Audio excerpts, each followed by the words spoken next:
That is a song called A God King Dies, which I thought might be somewhat appropriate for this episode. And that is, of course, from the movie 300, released back in 2006. Fantastic movie, tons of action.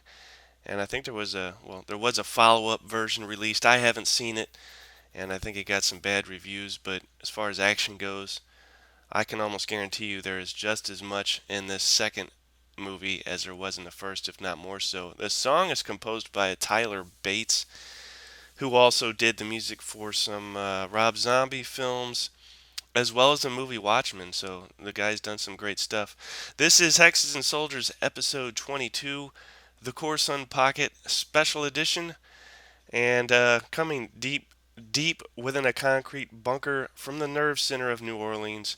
My name is Jason, and I'm glad to be back with you this week. I've missed you guys dearly, and I hope everybody is doing well. Shout outs. Looks like our subscriber count is now up to more than 125, and the very first episode has been viewed over 600 times so far. So thank you all for watering this thing so that it might grow. And I'd also remind you that the best form of exposure still is word of mouth. So if you like what you hear, and I know some of you do at least, feel free to tell a friend, and maybe they'll tell a friend, and you get the idea. And if you don't like what you hear, well, my best suggestion for you would be, I guess, to write your congressman and see what he or she says. But no, really, again, I thank you all very much for your support, and as we continue to move on with this thing. Now, in case you didn't know, Cool Stuff Incorporated, which is an online war game store, they sell other things too, not just war games, but they have some pretty decent prices when it comes to newer war game stuff. I've tended to ignore them, not for any specific reason, but I was looking for something specific. They had it. They had it for a really good price, and if you spend $100 or more, you're going to get free shipping. So I got a hell of a deal on this, and so I thought I'd share that with you guys. And yeah, anything that you've been holding out for, check them. They have kind of newer stuff. They don't have much, if any, out of print stuff, but the prices are right. And yeah, again, if you spend over $100, you're going to get free shipping. And I'll tell you what, that can add up. And then also I found something called Fine Games. That's fine as in, I don't know, average. Fine Games. This site is a little challenging to navigate, but they have a fair amount of older, harder to find games. So maybe there's something you can't find. Been looking, nobody has it. They might. So give them a shot. And then in the news, we've got Corregidor. I don't know if I'm saying that right, but that's how I say it. The new game from Legion War Games is up for pre-order, and it has a pre-order number of only 250 as opposed to 500. It's reached about 220. Corregidor is a simulation of the two battles fought for Corregidor and the fortified islands at the entrance to Manila Bay during World War II. And the first battles began with the Japanese bombing of the island in early of 42 and ended in May of that year with its surrender. So after Douglas MacArthur's return to the Philippines, Corregidor once again became a target of invasion, both to avenge the loss 3 years before and to clear the mouth of Manila Bay to Allied shipping. So there's that. And then you also have Strategy and Tactics still going strong with their current issue number 285. Duel on the Steppe, which is a simulation of the winter campaign in the Ukraine from the 29th of January to the 17th of March of 1943, known as Operation Star and Gallop. The Soviets arrayed their incredible numerical advantage against some of the best units in the German army.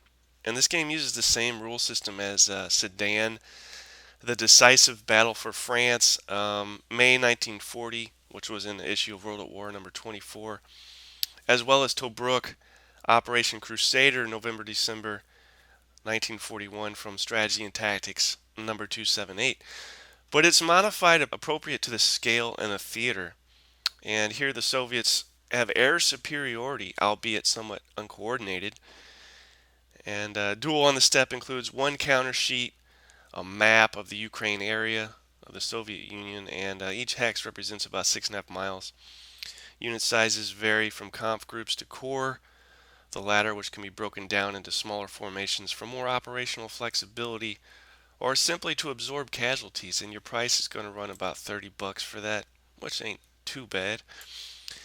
And then perhaps the most exciting little tidbit of news, I think, is as of April 17th, it looks like Death Ride Kursk Totenkopf has been officially released, and I just found this out yesterday. Death Ride Kursk Totenkopf builds on the existing Death Ride Kursk games for the 48th Panzer Corps by adding the 3rd SS Panzer Corps Division Totenkopf. This project takes the Death Ride Kursk game system to a new level. The maps for the entire 9-game series have been redone. The design for the new maps was done by a Rick Barber and the artwork by Kyle Gebhardt.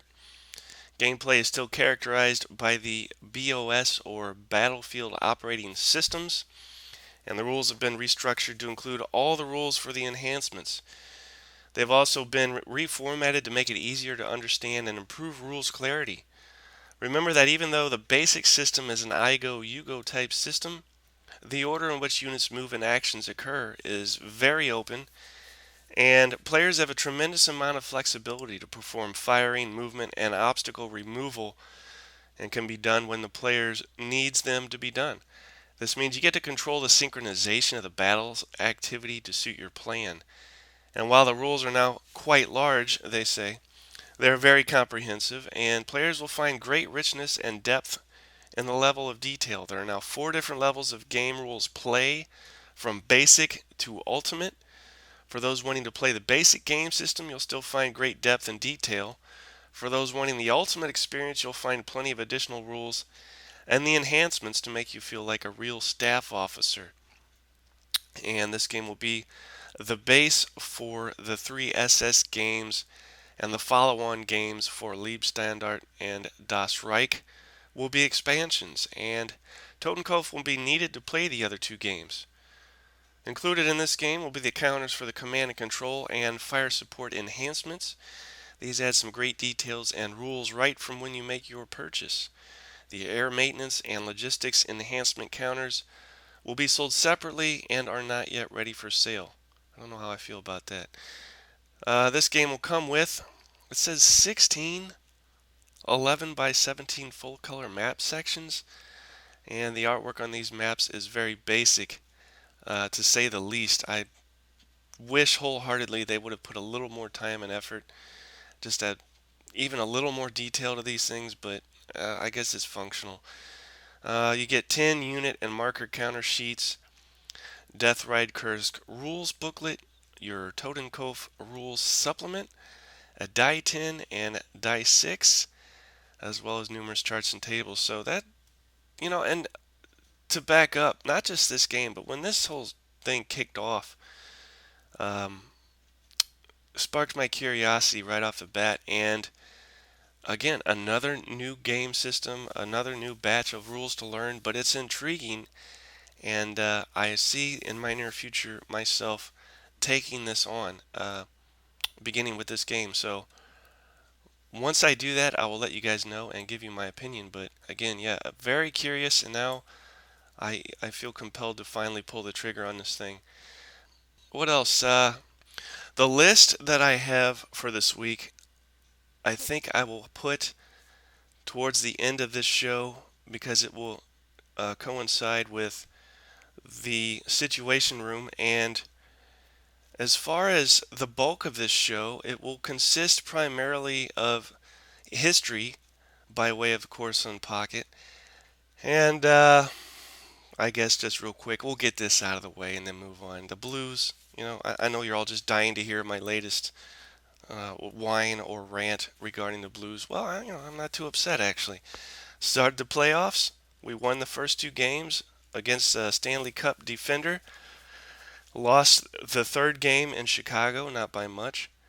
And we have a big game 4 tonight in Chicago. So we'll see how it goes. And then also, I think Chicago took a cheap shot. One of our guys pretty much targeted the head and knocked him out.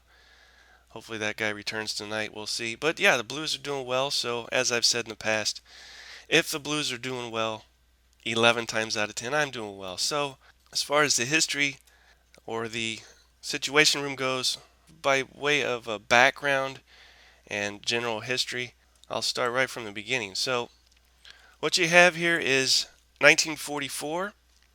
The slow decimation of the German army gained momentum. And Battle of Corson, or depending on where you're from, I guess, Battle of Corson, Cherkasy Pocket, and most of us here in the West may not have heard of it, of this battle, unless, like us, they're history aficionados or intense war gamers. But the battle was huge, and it could have turned into another Stalingrad. In fact, a gentleman who wrote a book, Hell's Gate, argues that it was not another Stalingrad, and there are some hardcore Soviets that might argue otherwise, but I tend to agree with him. But two-thirds of the Wehrmacht trapped in the pocket managed to escape. And regarding that, the Germans will say, well, it was a success because not everybody was entrapped and killed. The Soviets say it was a success because they did manage to trap and kill 2 corps, I believe. It goes back and forth. I don't think either side can call it a decisive victory. The rest were killed or captured. The Germans that were entrapped. 2 corps ceased to exist. So it was a war at its most brutal, and that's nothing new, right? Two armies equally tough and ruthless, but the Wehrmacht was on the run, in decline. It was war at its most brutal. So, virtually unknown, as I said, in the English speaking world, the Battle of Cherkasy, also known as the Korsun Pocket, still stirs controversy in both the former Soviet Union and in Germany. The protagonists during this epic struggle, although small in scale when compared to the gigantic battles of Moscow, Stalingrad, Kursk, this battle occupies a rather prominent place in the Russo-German War. And it was at Cherkasy where the last German offensive strength in the Ukraine was drained away, creating the conditions for the victorious Soviet advance into Poland, Romania, and the Balkans during the summer and autumn of 44. Eclipsed by a war of such gigantic proportions that saw battles of over 1 million men or more as commonplace, and the events which occurred along the banks of the Gniloy Tikich have faded into obscurity. However, to the 60,000 German soldiers who were encircled there by the end of January in 44, this was perhaps one of the most brutal, physically exhausting, and morally demanding battles they would ever experience, and fully 34% of them would never live to tell the tale. So the fate of the German Sixth Army, surrounded in Stalingrad, was decided in early 43, marking a turning point in the Eastern Front campaign. From then on, the German forces would steadily be on the retreat in the face of continual Soviet offensives. And as 1944 began, the superiority of the Red Army had become in fact so crushing, aided by the obstinacy at the highest levels of German command, that the German Eastern Front, which was under heavy pressure everywhere, suffered a number of disasters which cost the Eastern armies alone more than 500,000 German soldiers killed, missing, and wounded. It began with the Korsun Pocket, where 2 corps were smashed. Then followed the end of the German forces defending Ternopil, the belated evacuation of the Crimea, the destruction of Army Group Center, and the failed breakout of an entire Army Corps from the encirclement near Brody and the collapse of the entire Army Group South Ukraine in Romania. The hundreds of thousands of German soldiers who had to endure this fate were symbols of distress, suffering, sacrifice, and death, of fulfillment of duty, courage, and comradeship, as well as of fear, desperation, and self-sacrifice. It borders on the miraculous that the German soldier continued to even stand and hold out despite these bitter setbacks of such enormous proportions. So here's the situation. During the Russian winter offensive of 43 to 44, the German defenses on the middle Dnieper had collapsed under enormous enemy pressure. The Russians had forced crossings of the river and continued their advance westward, only at one point, which was like a 80-mile wide salient between Kanev and Cherkasy, were German forces still holding on to their defensive positions along the western bank of the river. The German forces in the salient part of 8th Army consisted of 2 corps, the 11th and 42nd, And these two corps included the 57th, 88th, 72nd, parts of the 389th Infantry Divisions, as well as the 5th SS Panzer Grenadier Division Viking. In addition was the Corps Abteilung B, made up from parts of the 258th Regiment and the 112th Infantry Division, plus various armored and other supporting units. And an airfield at Korsun also provided the possibility that any units that might become trapped could be resupplied by air. And it looks like the Luftwaffe was significantly more successful in doing this than what occurred at Stalingrad. Despite this, Field Marshal von Manstein, commander of Army Group South, had requested repeatedly that the two corps be allowed to withdraw from the salient in order to straighten the German line. But Hitler said no, and ordering that the salient be held despite the risk of encirclement, he proposed that once the Russian offensive had been halted, it could be used as a springboard for an offensive to recapture Kiev. So you see Hitler still thinking offensively when he needs to be considering the reality of the situation. Stavka saw the opportunity that an encirclement of the forces in the salient provided. Not only would it enable the destruction of a large part of the German 8th Army, but even more appealing was the idea that any retreat by Army Group South could lead to another major German force, Army Group A, being cut off further to the south in the Crimea. And to achieve these goals, the Ukrainian front group, led by Generals Konev and Vatutin, were tasked to attack the flanks of the salient from the southeast and northwest. So Vatutin's 1st Ukrainian front consisted of the 1st and 6th Tank and 40th Armies, while Konev's 2nd Ukrainian front consisted of the 5th Tank and 4th and 53rd Armies. The 27th and 52nd Armies would press the northern and eastern faces of the salient along the Dnieper River positions. So once that occurs, you basically have the Germans trapped, right? Well, the two Ukrainian front groups began their attempt to encircle the German forces in the salient on the 24th of January 44.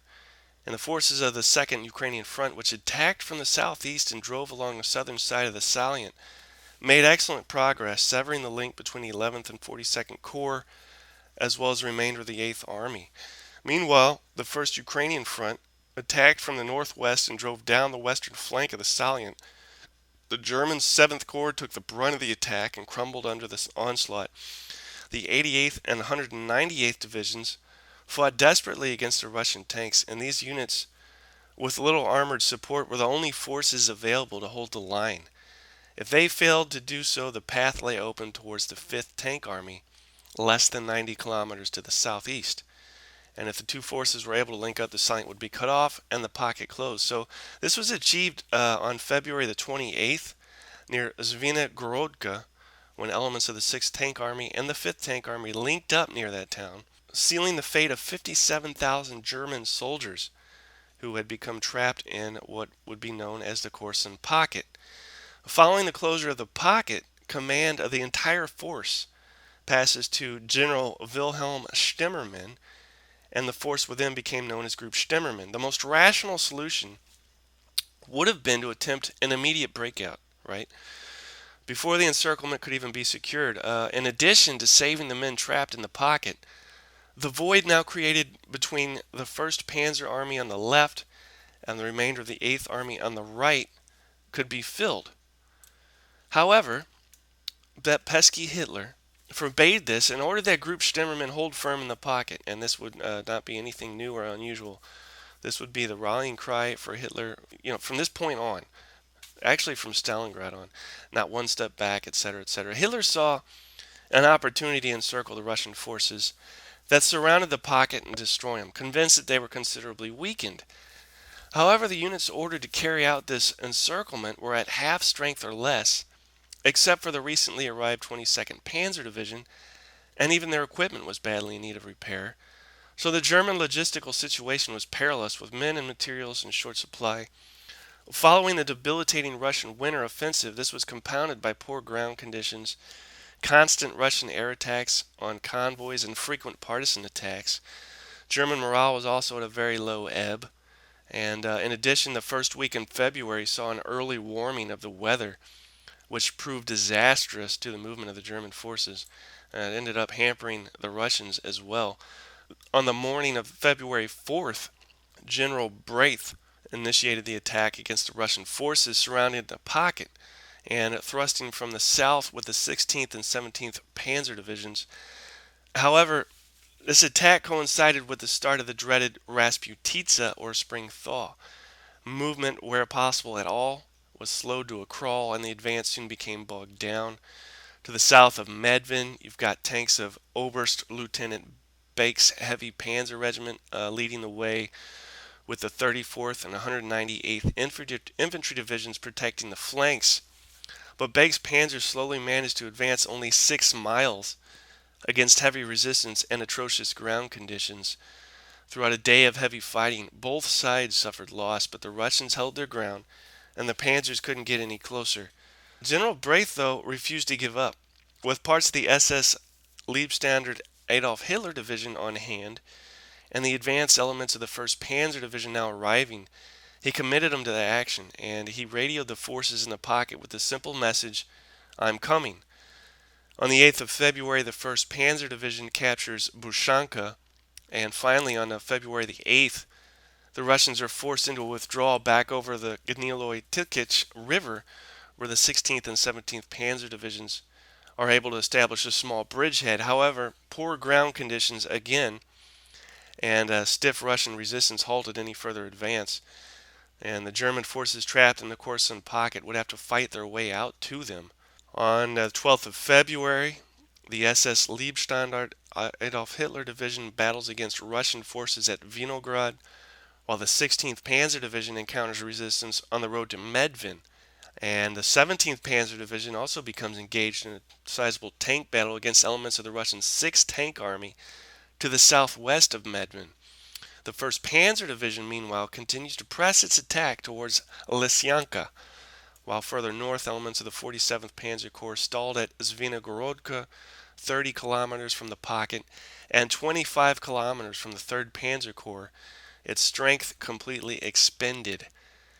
General Stemmerman quickly realizes the seriousness of this situation, and only quick and decisive action could save the situation from becoming a major disaster, as the forces in the pocket would have to be rescued soon. But first, the pocket would have to hold firm, and to accomplish this, the establishment of new fronts was initiated at possible breakout points, mostly along the southern edge of the pocket.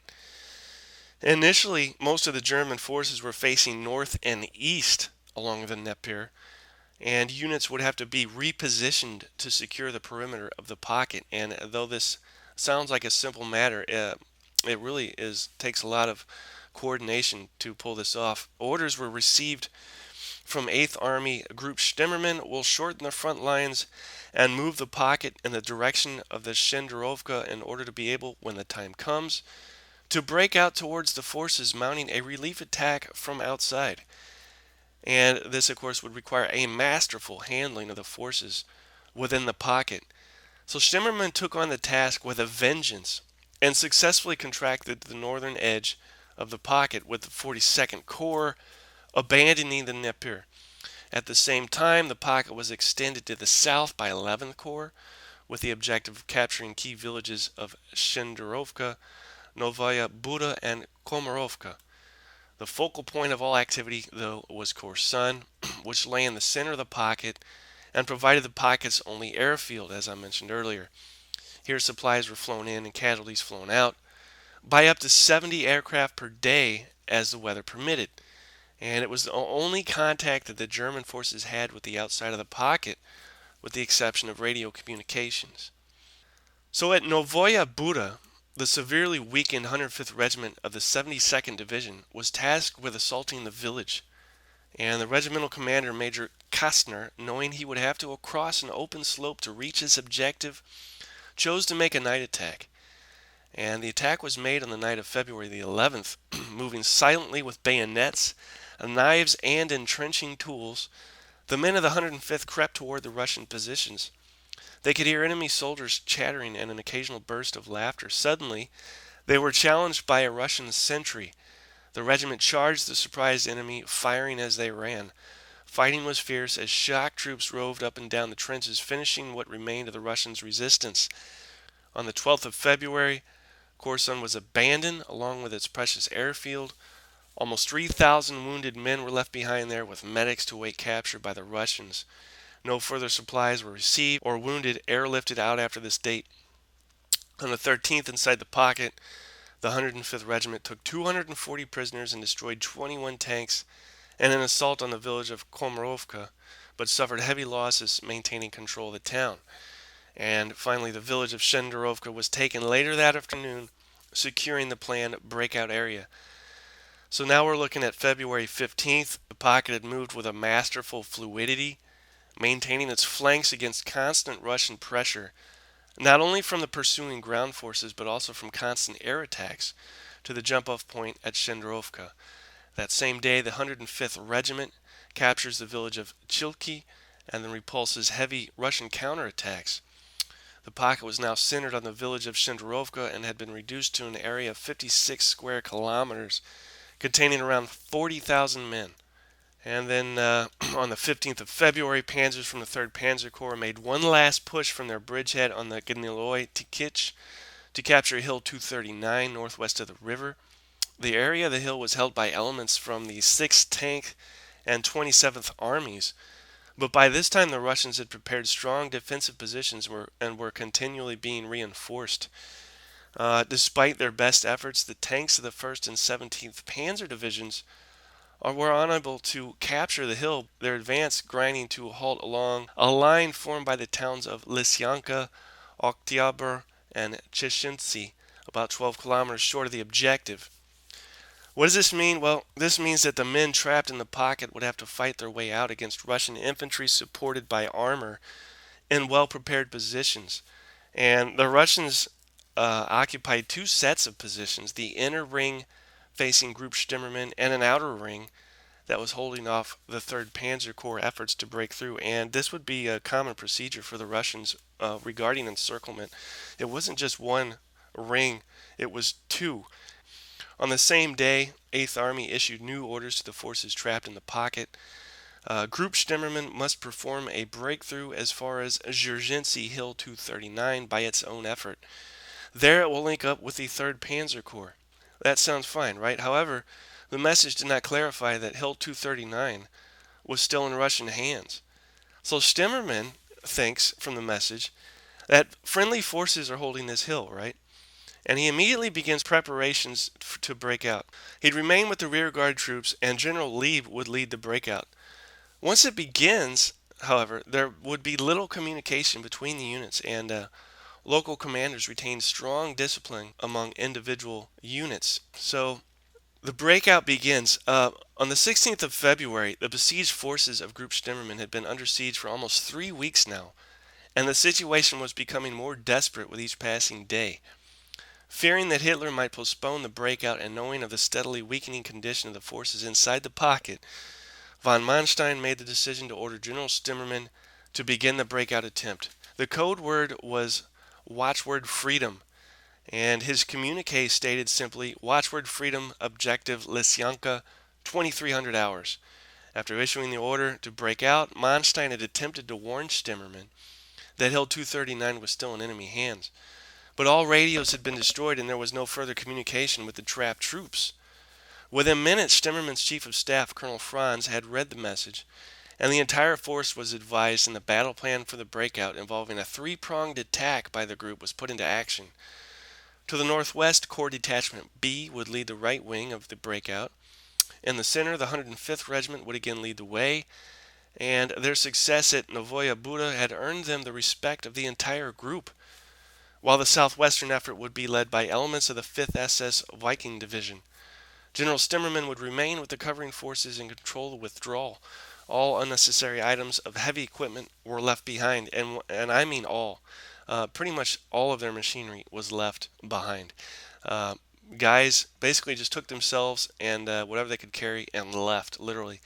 At 3:30 hours, the breakout commenced. The 105th Regiment moved silently in the darkness until they reached the base of Hill 239, and a reconnaissance patrol led by Lieutenant Bender moved ahead to scout out the area. It was hoped that he would make contact with units of the 1st Panzer Division, but Bender soon returns with grim news. He says, "There are tanks ahead, but not ours. A half dozen T-34s are stationed on the road ahead, and there are more further to the west." The way was not open after all, and the lead units realized that they would have to fight through the Russian positions before reaching the safety of 1st Panzer's position. So Major Kostner reorganized his force and readied him for a swift assault. Kostner's men moved silently towards the Russian position once again. And again they assaulted with bayonets, knives, and entrenching tools. The Russian infantry fled, firing wildly into the darkness. However, this only alerted the tank commanders, who quickly turned on their vehicle searchlights, illuminating the fleeing mass of German troops. And just real quick, these searchlights on the tanks were used here and there by the Russians to disorient and terrorize Germans throughout the war, as they were super bright and blinding, and yeah, pretty much disallowed you from seeing anything that was coming at you. Pretty horrifying stuff, really. Now, there was no orderly movement, and it was every man for himself. All along the line, the German units moved frantically ahead, suffering horrendous casualties. They had no choice but to move forward. If they stopped or retreated, they were done. The units of the 1st Panzer Division and Bake's Heavy Regiment, hearing the carnage, moved forward to offer what help they could, and this was just basic commander instincts to move toward the sound of the guns. This has been going on for centuries, actually, and it saved Napoleon a few times as well. Finally greeted by Lieutenant Frere von Dornberg, who welcomed Kostner with an embrace. Meanwhile, a renewed Russian attack on the German rear was repulsed by the 5th Panzer Regiment of the Viking Division, which was itself completely destroyed in the process. And during the day, General Stemmerman had been killed by anti-tank fire as he attempted to change command posts, and General Lieb had assumed command. Leon de Grelle, serving with the Wallonian Brigade, part of the SS Viking Division, described the ensuing panic. He says, "In a frantic race to escape, some carts carrying the wounded overturned. Suddenly a column of Russian tanks appeared and drove over the carts, smashing them one by one like boxes of matches. They machine-gunned the horses and ran over the wounded, crushing them beneath their tracks." So amongst the chaos, men from the 3rd Company of the 389th Panzerjäger Battalion saw the calamity unfolding. Staff Sergeant Kraus, no relation to me, who was leading the company, ordered his men into action, and they moved quickly to the top of a nearby hill with some Panzerfaust, finding 7 T-34s firing down in the columns. So they fired at the nearest vehicles, destroying 2 of them, while the remaining vehicles, unable to see where the attack is coming from, panic and turn tail and run. Elsewhere, a column from the Viking Division was under attack from Russian tanks when a roaring cheer was heard. To the column's amazement, an officer on horseback appeared from a nearby ravine, leading a force of some 3,000 men. The man on horseback was Lieutenant Colonel Müller, waving his men forward as they smashed into the Russian lines. Even though dozens fell to concentrated gunfire, the enemy line was broken and moved away, and the men that were left moved on into the woods and headed toward the river. Colonel Franz had witnessed the slaughter of the wounded of the Viking Division and had a horse shot out from under him during the melee. Proceeding on foot, he joins up with another group of soldiers and moves with them. Suddenly, rifle and machine gun fire break out in front of him, and 2 soldiers of the Wallonian Brigade appear. They warn of a Russian machine gun position blocking the way in front of him. So Franz quickly grabs a sniper rifle and moves forward towards the enemy position. With his telescopic sight, the colonel sighted 3 enemy soldiers manning a machine gun. Taking quick aim, he snapped off 3 shots, killing them all. And Franz stood, waved the remainder of his group forward. So by late morning, the escaping troops of Group Stemmerman have reached the bank of the Gniloy Tikich River, and the early thaw had raised the level of the river and increased its flow into a roaring torrent, which now blocks their way. So the waterway was 30 yards wide and about 6 feet deep, right? There's no bridge to be seen, and crossing it seems near impossible. Unknown to the group, though, about a mile to the northwest, the 1st Panzer Division had a bridge under their control, and the engineers of the Jena Armored Engineer Battalion had also erected a smaller footbridge. So as the first arrivals milled around the river, the first T-34s appear in the distance, start firing high explosive shells and ricocheting airbursts, and cause panic all over the place. For many, the choice was clear.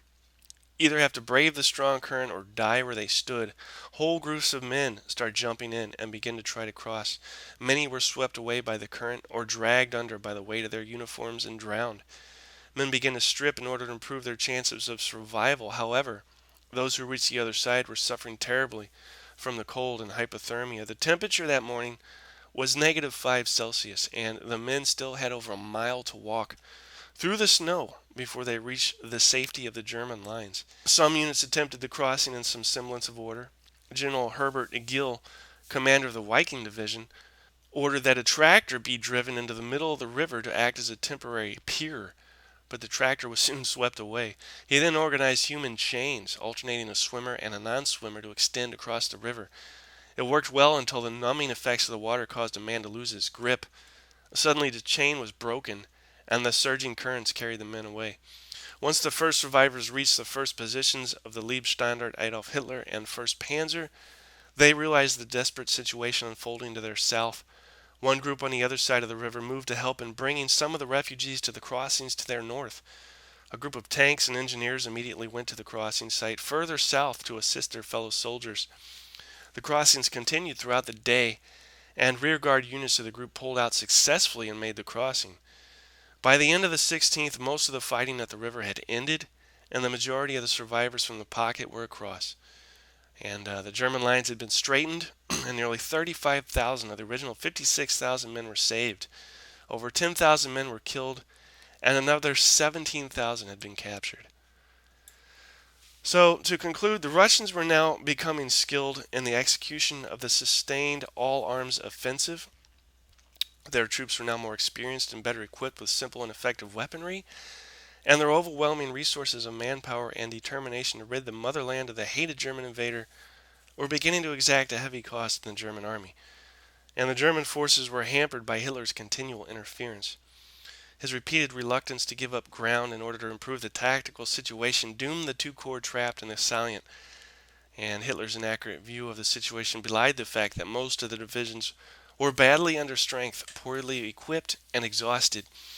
The Luftwaffe was again unable, as at Stalingrad, to adequately resupply the forces trapped in the pocket by air, and Russian air superiority and a lack of fighters to support the transports led to heavy losses as well. Poor ground conditions, as so often during the Russian campaign, badly affected German mobility, and this debilitated offensive operations outside the pocket and the ability of the forces inside to maneuver. So while the Russians had not succeeded in destroying the two corps trapped in the pocket, they had successfully neutralized the fighting ability of over 6 German divisions, and most of the men rescued had no weapons and all their heavy equipment had been abandoned. So German forces had lost their foothold along the Dnieper for sure, and the Russian forces would regroup and prepare for a new offensive during the summer. This would of course be known as Operation Bagration, and would have its focal point against German Army Group Center, which would drive the Germans ultimately out of Belarusia. So that is general history, which was taken actually from Ostfront 1944, the German defensive battles on the Russian front 1944, from Schiffer Military History.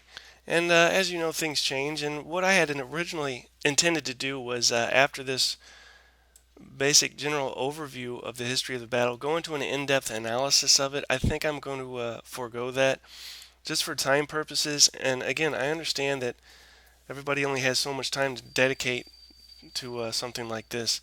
And if I add this, the show's going to end up being at least 2 hours. Some people might think that's great. Others, I think, would just drop off fast. Or I could divide the show into 2 episodes dealing with the Corson Pocket, but then you have people who are most likely not interested in the Corson Pocket, and they have to suffer through yet another episode regarding something they dislike, as opposed to a whole new topic. And there are a ton of new topics to cover yet, so I think I will, as I said, expunge what I had prepared. And what I had prepared was some stuff from the author Nash, who wrote the definitive, probably, version in English regarding the Corson Pocket, Hell's Gate. He also wrote a paper, apparently when he's in the military, a master's thesis, from which I believe most, if not all, of this book, Hell's Gate, is pulled from or based on. And it's about 167 pages. And believe it or not, I did comb through all of that and pull about 10 pages worth of relevant things. But again, just for time purposes, I think it's too much. So I'll forego that. And what I'll do instead, most likely, is provide a way for you to read that, which I pulled together at your leisure, as well as provide a link to the thesis itself.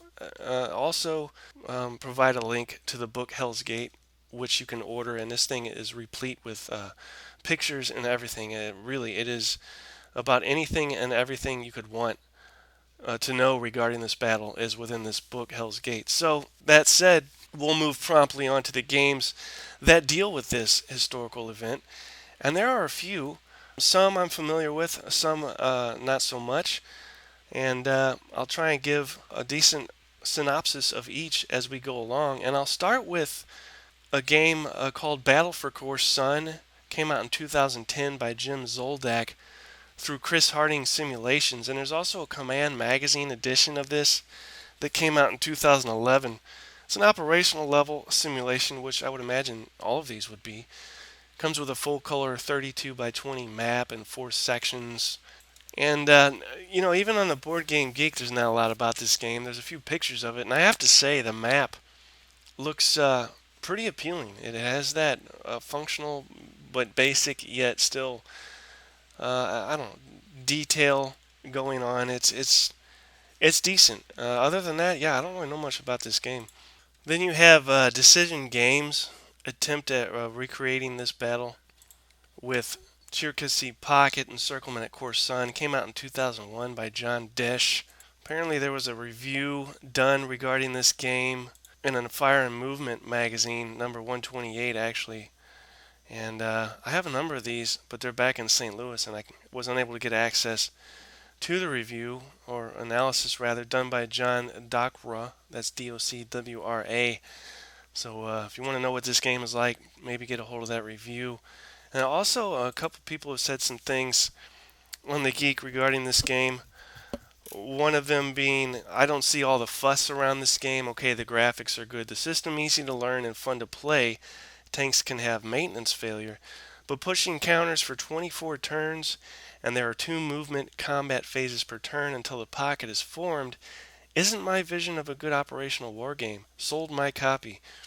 And he says, I forgot to mention why you use so high combat values, needing a calculator each time stacks are involved.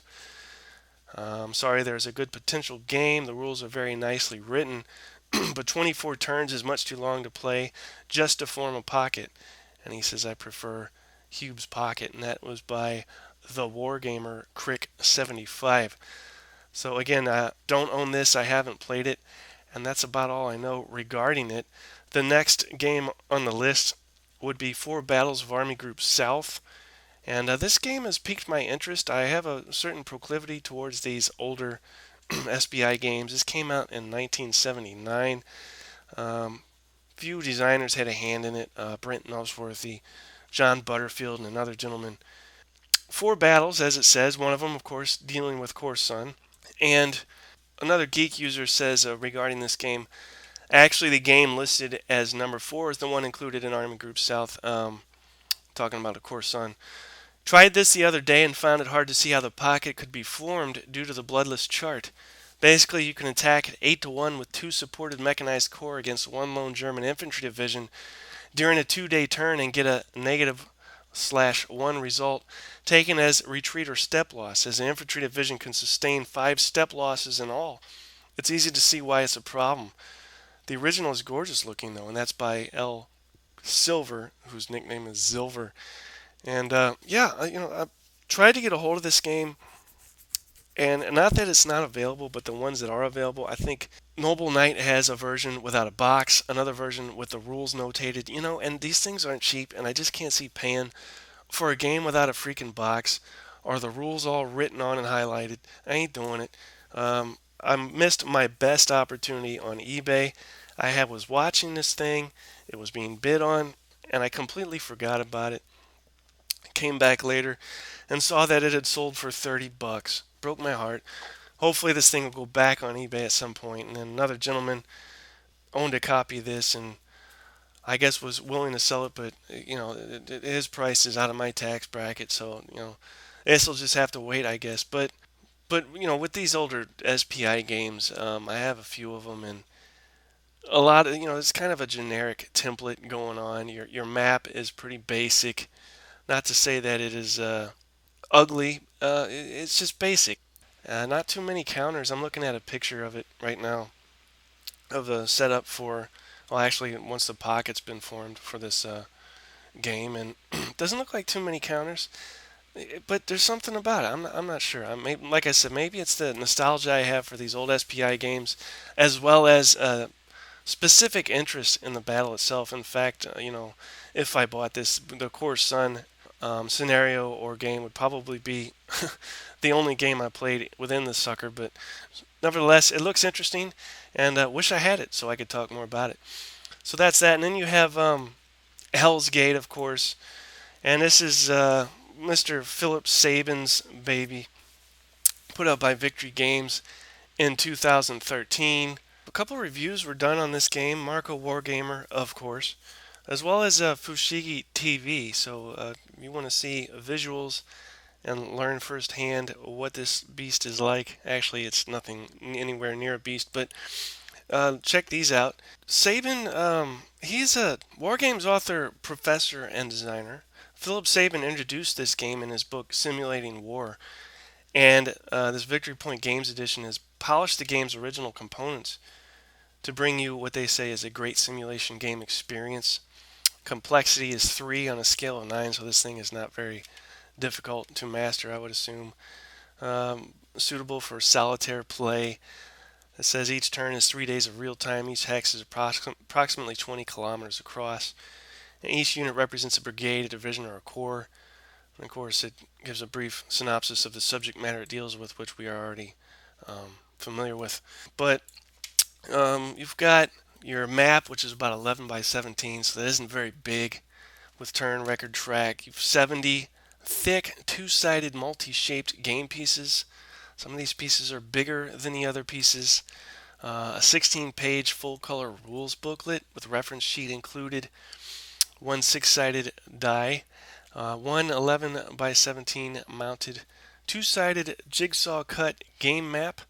A wipe-a-lot napkin. One charcoal desiccant packet. So I'm guessing you'll be able to write on something and wipe it off without it being permanent.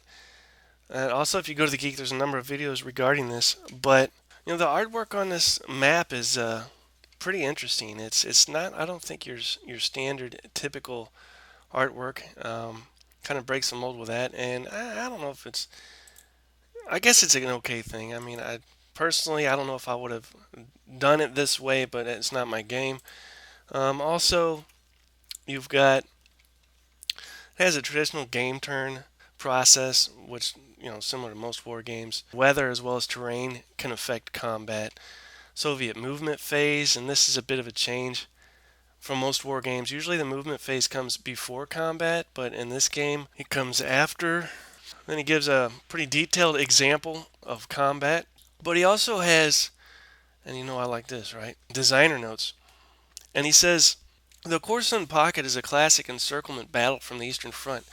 Like Stalingrad the previous winter, it has all the essential ingredients: awful Russian weather, slashing Soviet pincers, Hitler's stand-fast orders, Luftwaffe resupply efforts, and desperate panzer counterattacks.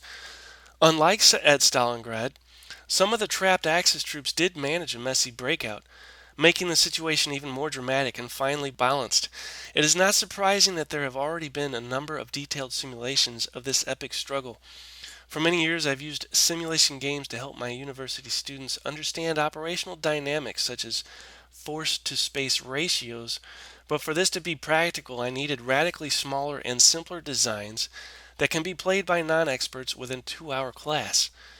He says, I designed Hell's Gate to fit this bill, while still remaining as faithful as possible to the detailed history of the engagement as laid out in recent books by Glantz and Orenstein, Zetterling, and Frankson, and by Nash. The game's title echoes the nickname Hollentor, which the Germans gave to the area around Shenderovka, where they were crammed into a castle just a few kilometers across before the final desperate breakout through Soviet lines.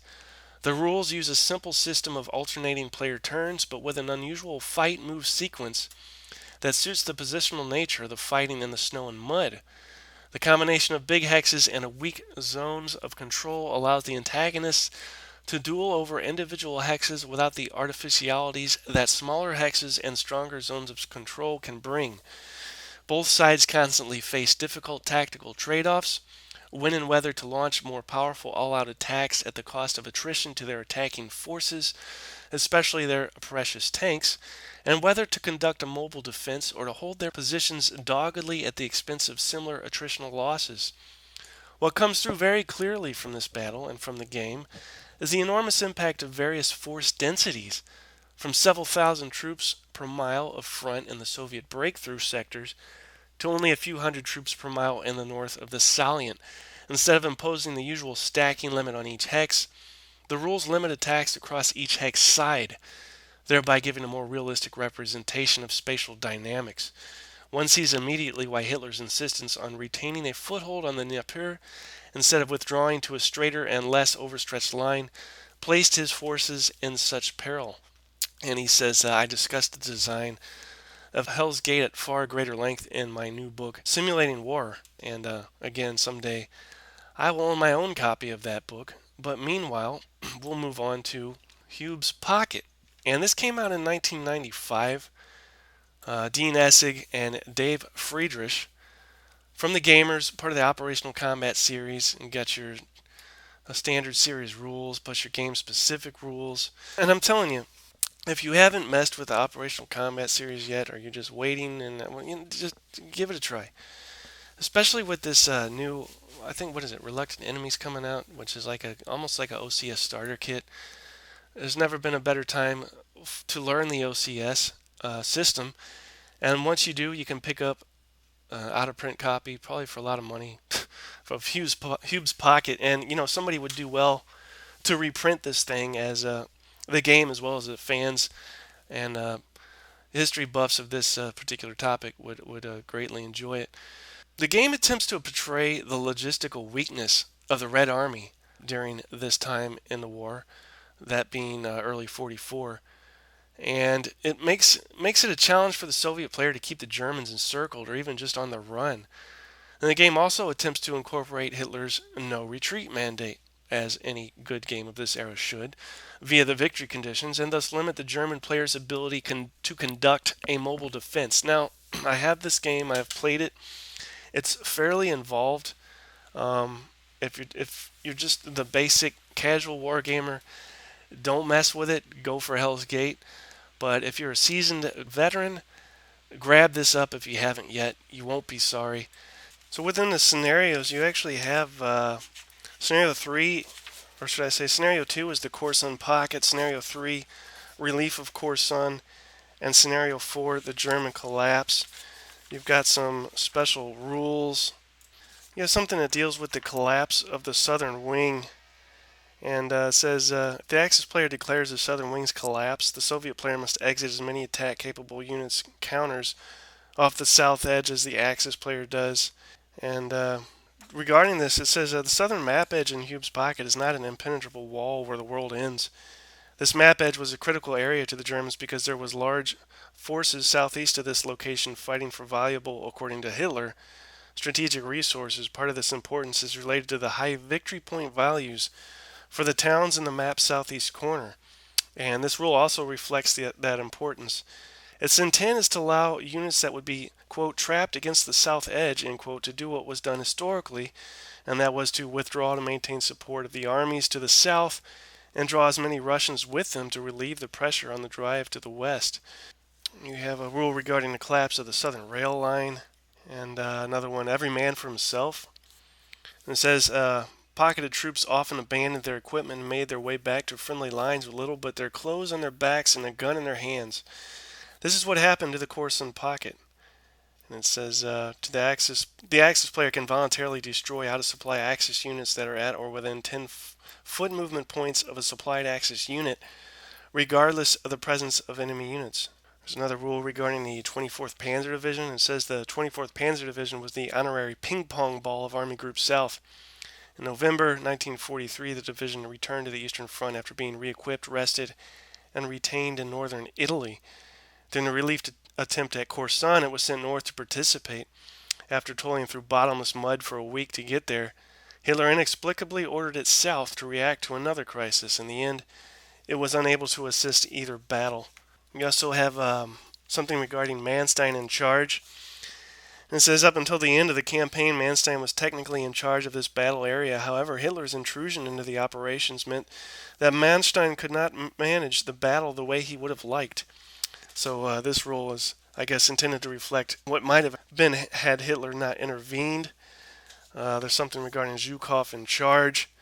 That states for the first half of this game, Zhukov was basically a Stavka representative who attempted to coordinate the actions of the High Command. First Ukrainian Front and Second Ukrainian Front doing a credible job. After the death of Vatutin, he took command of First Ukrainian Front.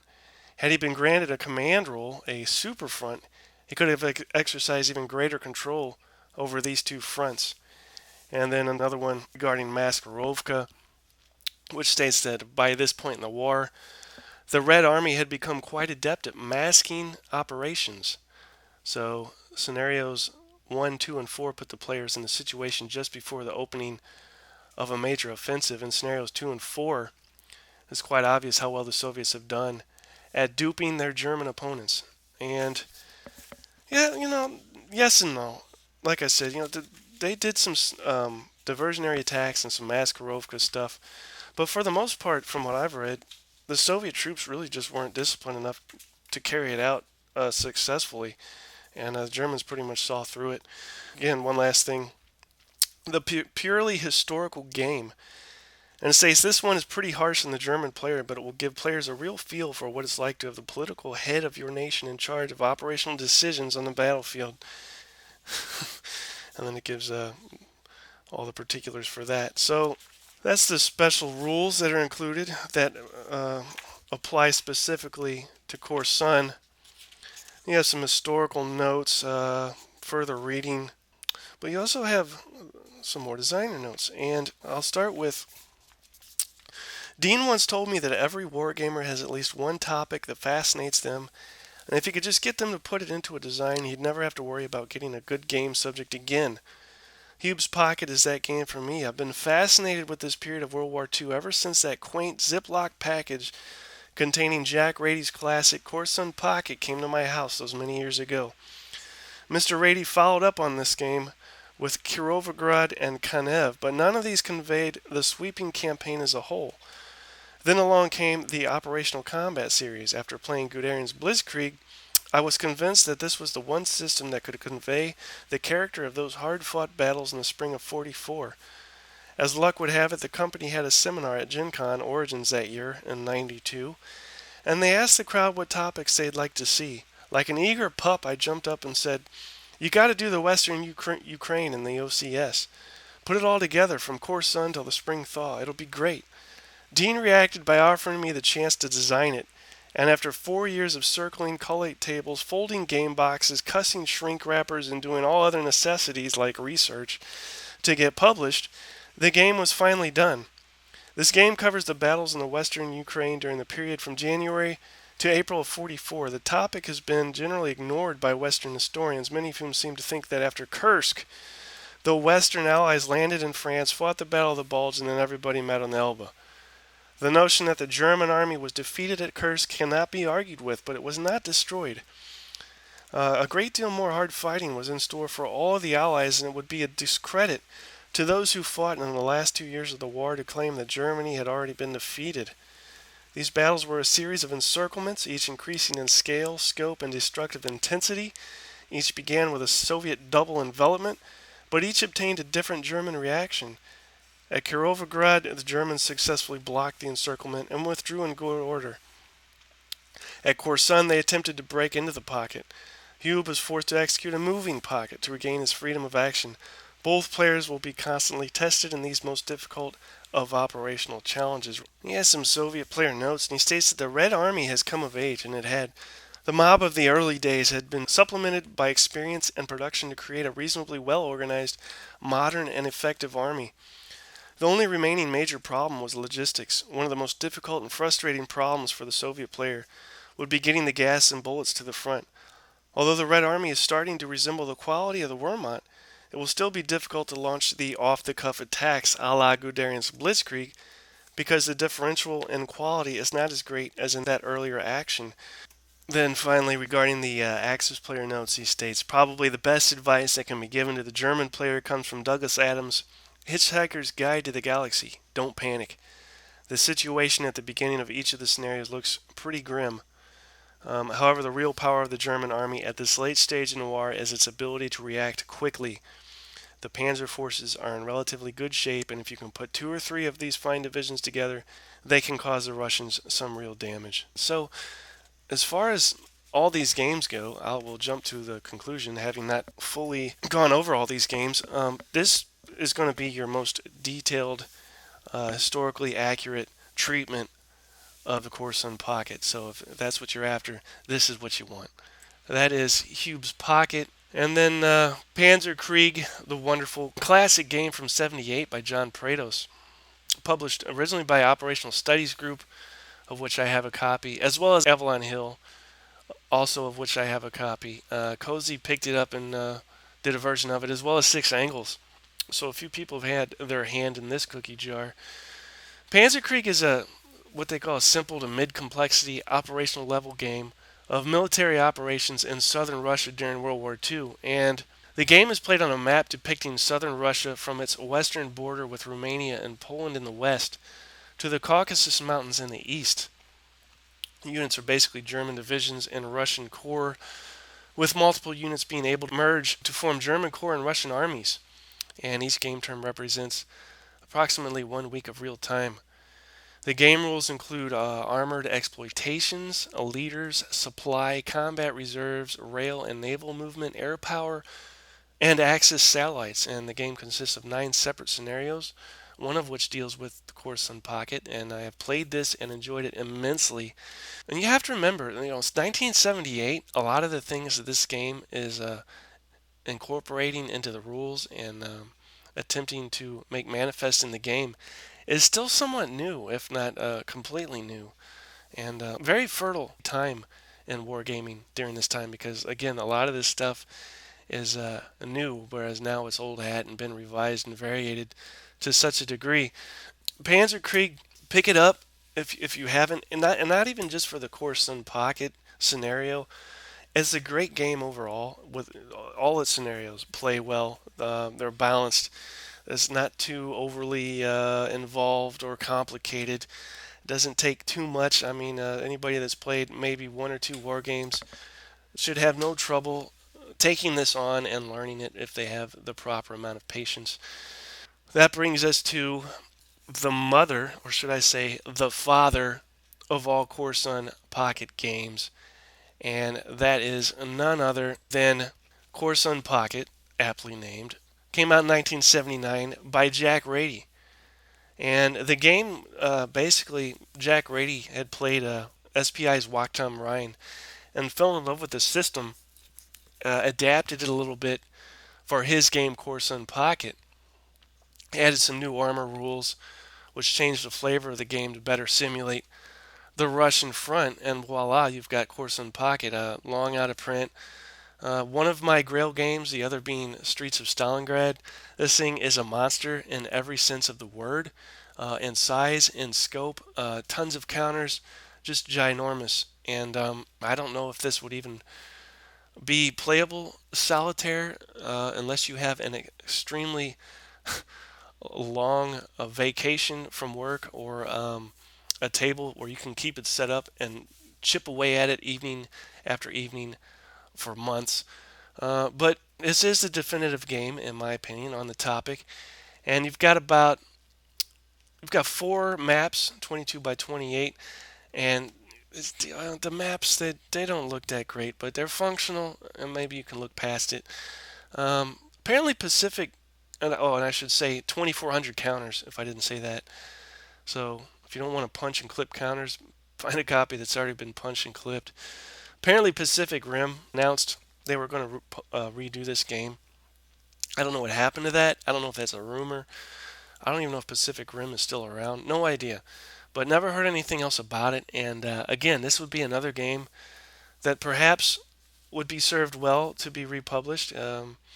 Depends on who does it. I guess I would feel comfortable with it in Pacific Rim's hands, though I could think of other companies that I would prefer deal with this, namely MMP. Sorry, that's that. MMP's doing some great stuff. But yeah, this game, I don't have it, as I stated. It's one of my Grail games, but you can download a PDF version of the rules. I found those online. And during the preparation for encirclement at Coruscant, the Soviets did a lot of stuff, including diversionary attacks to throw the Germans off as to where the real attack was going to be. Maskarovka, where they used dummy tanks to mislead the Germans, even mannequins, a lot of stuff. But within this Coruscant Pocket game by Jack Rady, he takes these diversionary attacks into account in the rules and states that although an attacker may wish to concentrate most of his attack strength on a key position, he must still attack every enemy unit exerting zones of control on his units. So that's pretty cool. Then he also has extensive supply rules, very very detailed rules regarding that. Regarding the desperation breakout attempt, he has a section on that. And I'll just read the first paragraph. It says, optional, a player may wish to salvage soldiers from friendly units in an enemy encirclement that appear to have no chance of being relieved or fighting their way out. A desperation breakout attempt is made during the friendly combat phase. At the end of the friendly movement phase, units intending a desperation breakout may be overstacked. Units announced as planning such an attempt may stack any number in one hex. During the friendly combat phase, each unit involved in the breakout attempt is individually moved again using its normal movement allowance, even if they have moved in the immediately preceding friendly movement phase. The unit pays normal terrain costs. Exhausted and tired units do not have their movement restricted by their fatigue. So he even has in parentheses 3 benzodrine apiece. So I think, based on what I was talking about in an earlier episode, he was hip to the perhaps distribution of benzodrine in order to give certain units needed, well-needed energy, and I guess that was Hitler's version of 5-hour energy. Give them some bennies, and they'll stay up and keep fighting. And then he states that there are, in fact, 8 separate scenarios, which allow you to focus on a particular area or time period of this battle. And then he has his own designer notes, and these might prove interesting. He says, why Coruscant? After playing Joe Bukowski's Watch am Rhein, I decided I liked the system very much and was curious what it would look like on the other end of the same war. A few weeks of research were sufficient to show that to do it right would take some time. In fact, so much time that would really be an occupation. For various reasons, it looked feasible and a damn sight more pleasing than making shoddy nuclear reactor parts for the Spanish government and Pacific Gas and Electric. The first thing I looked for was a battle of the right size, in a period in which the adversaries were fairly even in skill and equipment. Not only did Coruscant fulfill this category, but even a brief examination showed it to be an extremely dynamic battle of double envelopment, hanging flanks, encirclement, and relief, as well as controversy. Western military history and much of the wargaming hobby as well, you have to remember this was written back in 1979, tends to discuss this battle and much else in strictly German terms. This goes against my grain intellectually and politically, comparing different primary and secondary sources for the real story behind the conflicting accounts was the most rewarding part of this project for me. And then he states a few problems. As far as the rules went, I am pleased with the way that the weather, visibility, armor, anti-tank relationship, artillery, ammo, and engineering rules came out. The armor rule reflects the idea that the difference in effect between no tanks and a few tanks is infinitely greater than that between a few tanks and more tanks. Also, the idea that assault guns, despite their name, are more effective as defensive weapons than as offensive ones. The air game, while heavily abstracted, seems to work pretty well. Goes on to say, I am not at all that pleased with the supply system. Although it works well enough after a turn or two of getting used to, I was unable to accumulate enough data to have a proper formula of tons per vehicle per mile of road space. A tonnage figure here, a unit of fire there, but not enough to work with. As a result, I ended up approaching the problem from the other end. How much ammunition seemed to have been available, and tested it until it seemed to work right. It might very well be realistic to cut the available supply points by as much as a third, leaving stretches of front in a UI state, but that would require more markers and more time. The present system is certainly full of anomalies. You use no more supply fighting than you use sitting in reserve. You use 3 times more supply holding an extended line than a compact one. A division's supply requirements go down as its supply units rather than its combat strength is destroyed, etc. The system will work if you routinely allocate supply for all of your supply units in position to receive it and only voluntarily withhold supply in emergencies. If you mess around with it and try to run your army on as few supply points as possible, it's quite possible to amass unrealistic amounts of supply and waste a lot of time. Supply mostly models small arms and heavy infantry weapon ammo, since food was never a serious problem for anyone for most of the battlefield, and when it wasn't available, people went without for a few days without serious effects. As for fuel, it is true that supply in this game is only consumed by fighting and not by moving. On the other hand, most vehicles carried enough fuel to cross the whole map several times in good weather. The times in the battle when fuel became a critical problem were when the mud came, and then are quite adequate movement restrictions to show the result of lack of fuel. I am also not really pleased with the fatigue rules. Troops could march and fight for days on adrenaline and benzodrine. Wallonian had been on bennies for about a week before the breakout attempt. Interesting. Fatigue would build up gradually until the end of the battle. Several German formations were reporting themselves as too tired to move, but without the aid of a computer to keep track, the current system will do. Outside of the movement restrictions and an optional rule affecting morale, command control plays a little role in the game. Unfortunately, I was unable to develop a rule that was both realistic and clean, and this game hardly needs another time-consuming routine. However, headquarters units are provided, and if you can come up with a realistic solution to this problem, let me know. And then moving forward, I'll skip through some stuff that is less entertaining. Word on philosophy. He says a game this size requires time. Spending time with jerks is neither relaxing nor rewarding, so if your available opponents are of the Vince Lombardi, Woody Hayes school, play something else. Play this game in the spirit of discovering something about history, not figuring out some clever way to distort history in order to gain 15 victory points, and you'll get more out of it. He then goes on to give some other interesting things. So that's that. And again, this is a game that I have eyeballed for a long time. It's up there on my list, and I've had the opportunity here and there to pick it up. I just haven't for various reasons. One, it's so huge, I don't know that I will realistically have the time to get the full enjoyment out of this thing.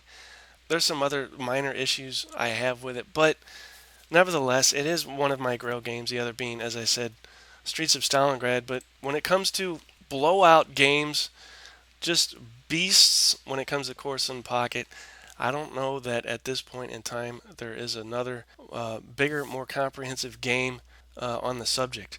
So that's it as far as this show goes. We covered the Corson Pocket via history and games, and as far as future shows go, I'd like to focus on some other things.